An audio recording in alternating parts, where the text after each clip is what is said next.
So after the passing of Eddie Van Halen, it got me thinking about all of the great guitar players from the past. You know, like Jimi Hendrix, Jimmy Page, Steve Vai, Stevie Ray Vaughan, Randy Rhoads, Eric Clapton, and there's just so many more to name. But what I think is one of the most underrated guitar players from the 80s especially is from a band called Ratt. They're one of the most underrated groups that came out of the 80s. They're one of the few bands that I can still listen to today and appreciate their music from the 80s. You know, a lot of that stuff that I listened to, you know, when I was a teenager, I could listen to then. I don't really listen to it much anymore, but I can still jam to some Ratt.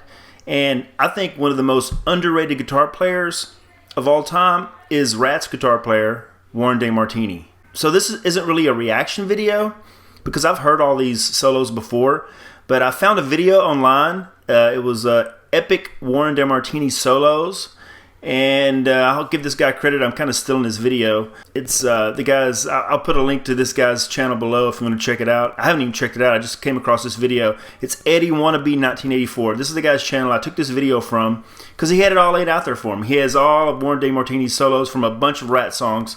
So I'm going to sit here and I guess not really react to him. I just sort of jam out to him because, I mean, Warren DeMartini is a monster on guitar. He's got the finger spread, and he is just awesome, and I think he's probably one of the most underrated guitar players of all time, for sure. So let's take a listen.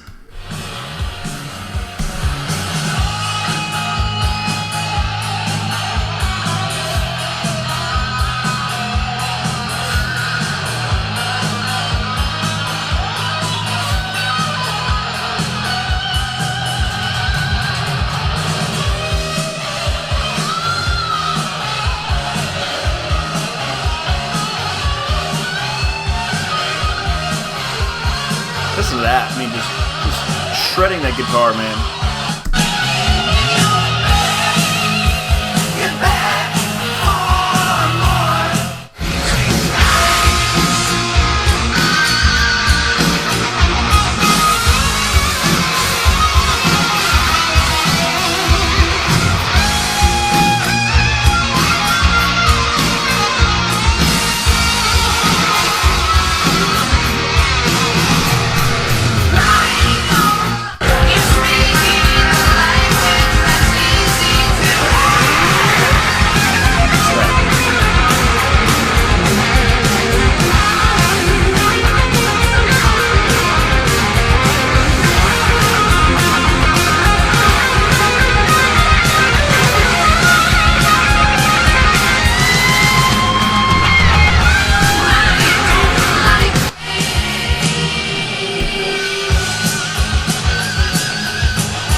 Shred it, man.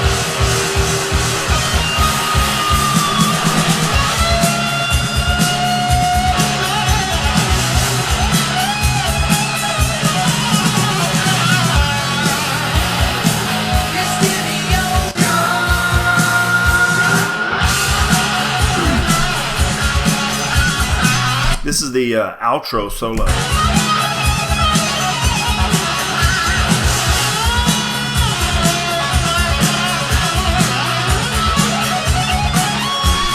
He never held back on his guitar solos. I mean, he was all over that fretboard, man, just like ripping it up.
the outro to this, to Round and Round.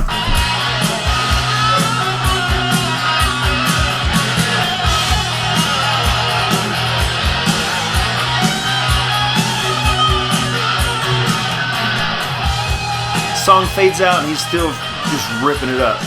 Ripping it up.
If there's anybody I wish I could play like, it would be this guy.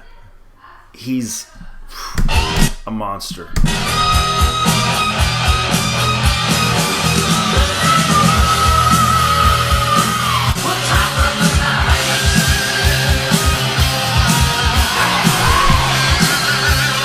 I don't know how this guy came up with this list of songs, because pretty much every Ratt song, Warren DeMartini has a guitar solo in it that is just like whew, out of this world.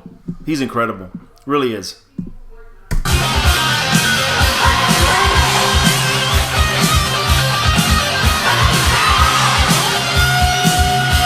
I wish we could actually see him playing these leads right now. I wish we could see his fingers moving.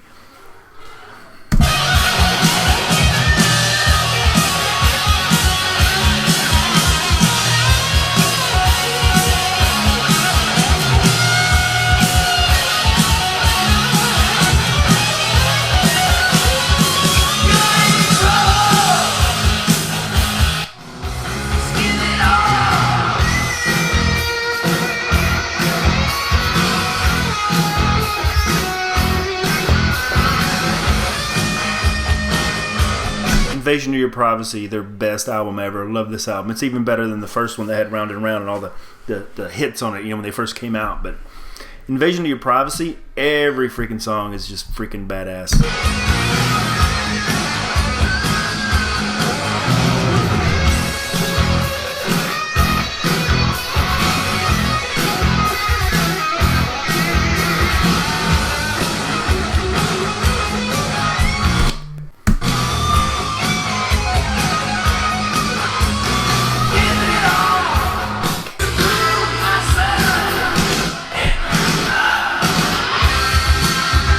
And this drum beat,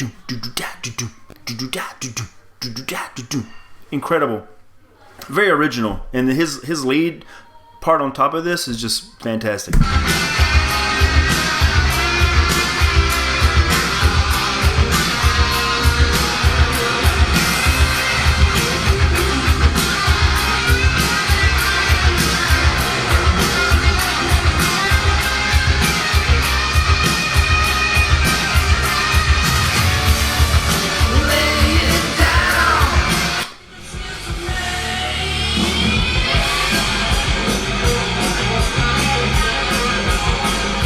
I'm not sure if I know that song. That must be off their very, very first album that they redid a couple of songs on the second album, which was their sort of debut. I don't know if I know the song or not. Maybe I do. I used to have that album, a cassette. back in the 80s. And I'm sure I've heard it, but it's been so long, I don't remember it.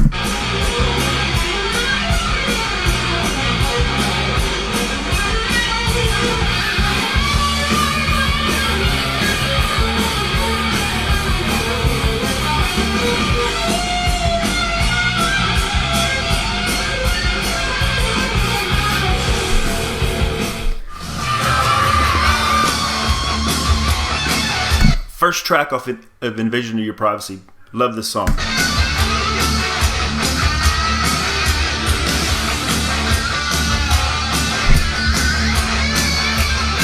I actually listened to this album like a few days ago on Spotify, the whole thing. So good.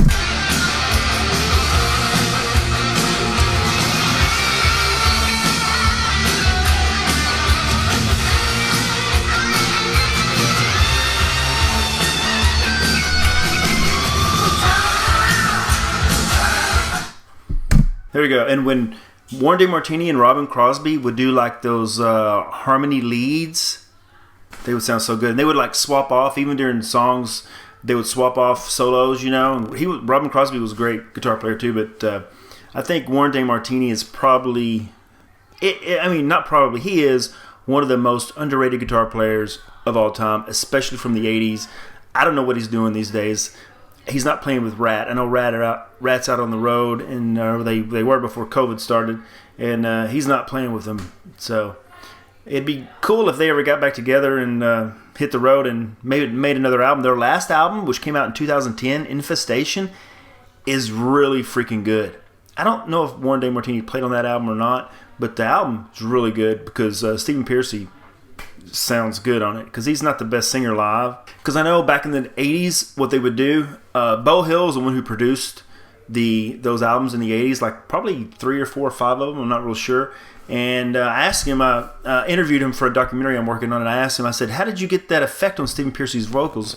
And he said, well, I thought everybody knew this. And he said, well, what he would do is he would get Stephen to do 3 versions, 3 takes, and then he would pick the best takes of each one. Like, say you have a verse, and he would take the best parts of each verse, put them together as sort of the track out front, and then he would like blend in the other tracks. So he would have like 3 tracks of Stephen singing, and he would put some kind of effect on it too.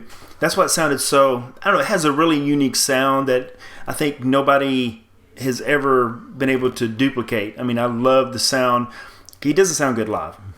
I think everybody knows. I think even back then, he didn't sound good live. I never saw Ratt. This is one of the few bands I wish I could have seen back in the day, but I didn't get to see them. But their sound, so incredible. And Warren DeMartini is definitely one of the most underrated guitar players of all time. So if you agree, leave a comment below. If you don't agree, then leave a comment and let me know who you think one of the most underrated guitar players of all time is. So, see you next time.